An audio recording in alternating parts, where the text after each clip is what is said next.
I don't always think it's a skill set. I think that everybody knows what they need to do, but they're not willing to do more. Yeah. And I think that's where a lot of people get stuck. Our brains look to the future and look to the vision of what we want our life to be. And we're excited for the freedom and the flexibility and all that sort of stuff. And I think the entrepreneurs that succeed are people that can clearly define those moments, those leaps that they took, the risks that they took to be different, to be better, to grow as a business owner, to grow in the world.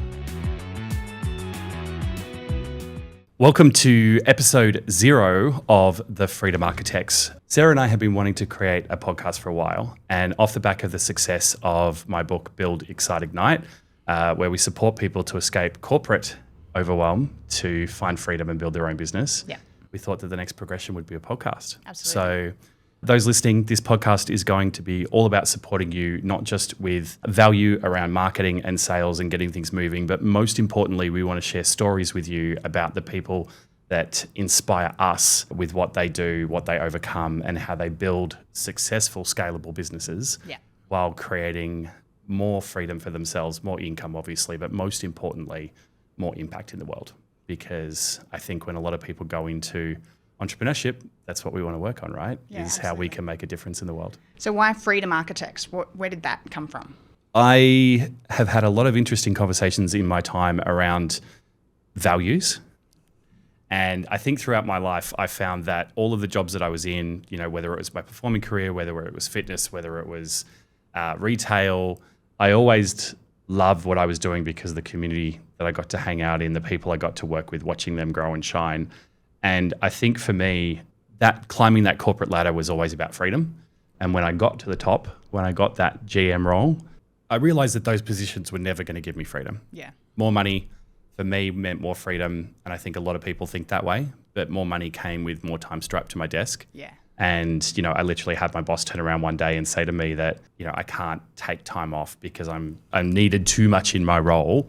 And if I ever wanted to take leave, it could only ever be a week.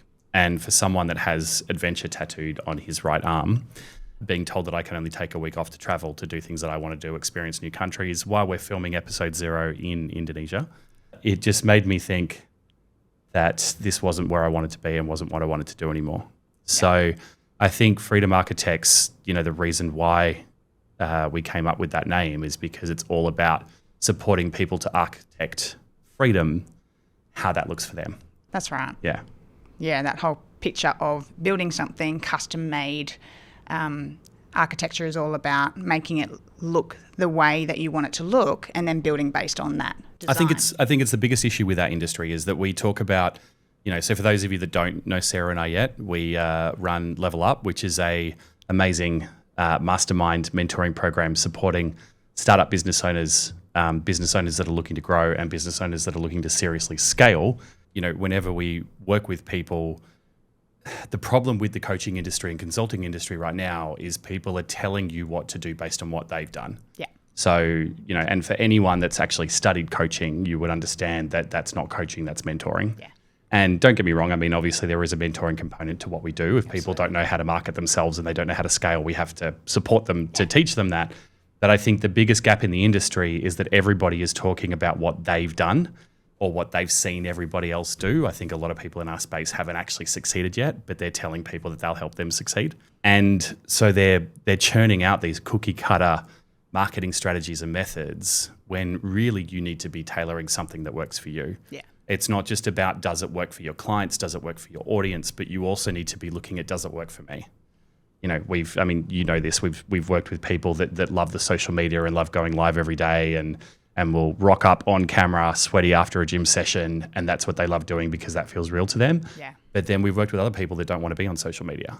So you don't have to. Yeah. Like, what are the other methods, like partnerships, affiliate referrals, like, you know, running workshops, being a keynote speaker, publishing a book? Yeah. Like, what are the other things that you can play with to create a business that you want to build? Yeah, and we love working in the online space, but we also have a lot of people that are doing everything that they're doing purely in person, in their community, building their business face to face. And so we've got a beautiful space where people can design and build around what it is that works best for them. And obviously we've got examples that we give them. We show them the way that we do things. We show them the options and then they get to design it. Yeah. They get to be their architect. And so, designing it to what freedom means for them. Yeah. And I really love that. So during the podcast, you're going to hear some pretty amazing stories. Yeah. We've got some great ones that I'm really excited to share already. You're going to meet some pretty awesome people that have left a lot of different roles, a lot of different positions to go out on their own and navigate that. And the success that they brought because of that has been fantastic. But I think most importantly, you're going to learn and be inspired, or at least that's what we want to achieve from this anyway, that listening to the Freedom Architects will help you be inspired to take that leap and go, hey, this is time. Whether it's, hey, it's time to step up and leave a job to start my own thing, or it might even be, hey, it's time to level up and start to scale a business that maybe I'm coasting through, or, I know that there's more in there and I just haven't taken that step yet. I haven't diversified. I haven't, fallen back in love with what I built in the first place. Yeah. Because I think especially so with the people that you work with, you do a lot of systems and scale and process. And so I guess that'd be something great to share. A lot of people, I think, when they come into business, they're overwhelmed with the tech, with the looking after customers correctly, onboarding processes, AIs come into the mix. Yeah. Everybody's talking about AI. Talk to me about freedom from a systems perspective. Yeah. Where do you think that falls with a lot of people that we talk to? Absolutely. So lots of people have the pie in the sky dream of business. There's too many people out there saying that business is easy. Business is hard, but you've got to do it in a way that aligns with you and is fun, because otherwise it feels like a prison. Like you're pulling yourself back into that space where you can't move and those kinds of things. So the great thing about building and designing things and having systems in place is that you get to set it up in a way that allows you to do the things that you love. Yeah. So the reason why we bring tech and systems and scalability into a business is because if you're manually doing all the bits and pieces, you'll find yourself doing all those admin and back end and sending the contracts and sending the program and tailoring the program and making it perfect for each and every single person. Yeah. You're spending all your time doing that side of stuff and not getting to do the fun stuff where you actually get to doing what you love every day. Do what you love and serving people. Like perfect example. So you'd remember Kerry. So we had a very successful health and wellness practitioner, had 40, 50 clients on her books already, based in New Zealand. And she was blocking out one day a month to send out 40 invoices. Yeah. 40 manual invoices. And for someone that had grown a business, she was doing around 40, 50K plus a month, to meet someone that had built such a fantastic business and was doing that manually herself as the business owner. Yeah. Not even with a support team or anything like that, but doing that all on her own. It was just phenomenal. She was doing it manually. Yep. All herself. Yep. So we see this often where someone who's had a lot of success and they're doing really well in their business, but then they hit a ceiling. Yeah. Because they don't put the time in to put the tech in place to systemize it. And the amount of times that people won't do it because it's scary, whereas it's a skill to be learnt. And lots of business people know that that's normal, but tech is one of those things where they go, oh, it's too hard, and then they stop themselves from going bigger because of that. I don't always think it's a skill set. I think that everybody knows what they need to do, but they're not willing to do more. Yeah. And I think that's where a lot of people get stuck. I mean, we were just talking about it in the car. Yes. That every time something has gone drastically wrong in our business, we have found the right thing. It's pulled us out because we've got no other choice but to solve it. Yeah.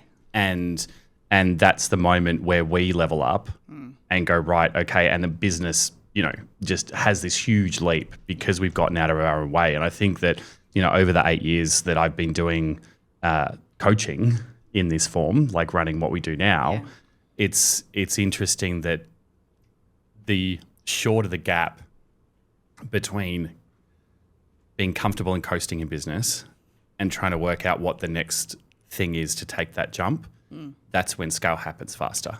And I think it comes down right, like a big fan of Hormozy, as you know, and I think one of the things that's really stuck with me with Hormozy is his 7 M's. Yes. And don't have to go through all 7. 6. You can look them up if you want to. 6. 6 M's. I'm giving him an extra one. But the first M is more. And I think it is so true. We're always looking for that next shiny new thing or that new marketing strategy or that new piece of tech or AI agents or stuff that will make our jobs easier. When really, if you've got something that is working for you, just amplify that and do more of it. Absolutely. And then once you're really crushing that, then you can look at the next steps. Or do you just go, hey, how do we do even more? Right? Like it's then team comes in or whatever it is and you start to play. So, yeah. Yeah. Because that freedom comes with bringing in more revenue. Yeah. Like once you hit those stages of having more revenue, because we do that. We're like, okay, when we hit this next revenue, we've got a plan for what's next to scale even further and to do even investing more back of what into we the do. business. Yeah. Yeah. And so being able to put those things in place to break your ceiling. Yeah. To push through to that next bit. So much fun to do all that stuff. And some people are scared of it, but that's okay. Yeah. That's why. But and look, you bring up a really good point, because I think planning is also a massive part of it. So I think a lot of people, because we're used to that corporate, someone telling me what to do, someone telling me what my KPIs are. Yes. For those people that are stepping out of corporate to start something new, maybe even those people that are in a business right now, you're waiting for someone to tell you what that next thing is. And if you don't have a mentor or you don't have someone that's pushing you to go further, that can be where everything falls over as well. Absolutely. Yeah. Because even if you haven't come from corporate, even just from normal employment, like you just had a boss your entire life, to then become your own boss, we often tell our people to evaluate and say, would you continue to keep yourself on team if you were your boss? And what do you... Would you fire yourself if you caught yourself? yourself watching Netflix all day because you're the owner of your business? Like putting yourself to, and doing the things that you need to do to push ahead and get to that next level. I don't think people realize the capacity that it takes to be a successful business owner. Absolutely. And I think that this is the problem, is that our brains look to the future and look to the vision of what we want our life to be. And we're excited for the freedom and the flexibility and all that sort of stuff. But a lot of people aren't willing to get over the speed hump of hard work. And, what is 6, 12, 18 months of working your ass off for a lifetime of success. That's right. But even then, you need to know that lifetime of success is going to come with hard work. Absolutely. You need to be that top 1%. You need to be doing what other people aren't willing to do. And not a lot of people are willing to do that. That's right. Yeah. And then once they look at that, oh, that's my 5-year goal, it then becomes so big, because you mentioned overwhelm before and we didn't touch on it. The reason why people get so overwhelmed is they get so excited about their big, long goal. Yeah. But then when the reality hits of, oh, that's actually a really long way from where I am right now, until they break it down, until they put that plan in place and get it that step by step, I say to people all the time, what's the one next thing that you need to do? Yeah. To do the more, or to do the... Like if you've done the most that you can and there's no more to do of what's working, what's that next thing? Yeah. I think the other thing, though, is you need to look at how you can wire your brain so that it drives you to work harder. Yeah. I had a mentor once that said to me, think about the biggest things that you've achieved in your life, like the things that you are really proud of, that when you're, on your deathbed, like the things that you're going to be able to look at and go, wow, I did that, right? And he said to me, now that you've pictured something, like, so for those that are listening, find that one thing. Did you choose the easy way or the hard way? Was it about finding the quickest, cheapest, easiest way to make it happen? Or was it when you took that leap, when you, showed vulnerability and stepped out and said, hey, look, if I invest in this or if I do this, it might not work. Yeah. Like those are the moments that define the things that we create in our life. And I think the entrepreneurs that succeed and the people that we've definitely spoken to and worked with that have succeeded are people that can clearly define those moments. Absolutely. In their life. Those leaps that they took, the risks that they took to be different, to be better, to grow as a business owner, to grow in the world, and to make a bigger impact. Absolutely. Yeah. Very cool. So we get to hear from people, we get to hear from you, we get to chat and discover all the things. So, welcome to the Freedom Architects.